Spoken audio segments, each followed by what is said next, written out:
The first and foremost is a word called Allah. Why do Muslims say Allah?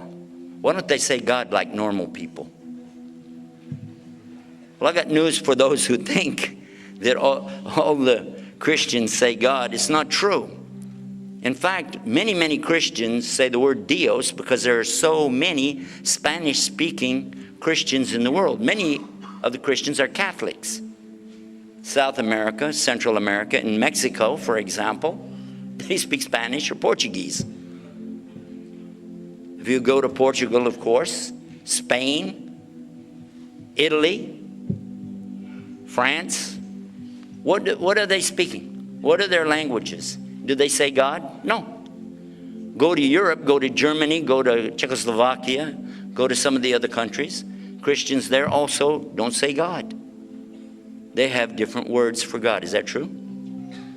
But every single Muslim on earth uses the word Allah. Do you know that? Every single Muslim on earth, 1.5 billion, all agree that's what we call Allah.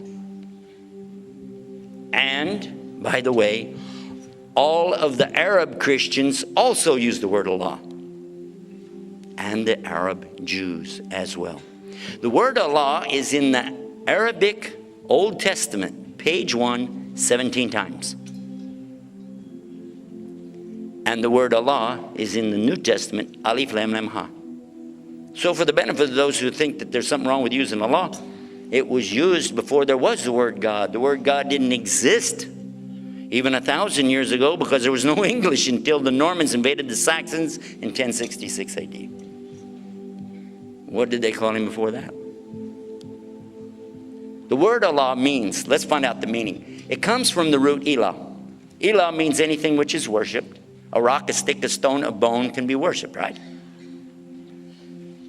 And you can say Al-Ilah, which means the God, still doesn't bring it to the level of the God as in Allah. In English, you have to see it written down because it's the same word. You have to see the big G or the little G or you didn't know. For the plural in Arabic, gods, Aliha, and this is the plural. English, just puts after anything in English, you got the plural. Gods, right? But when you say Allah, it cannot be made plural, and it cannot have gender.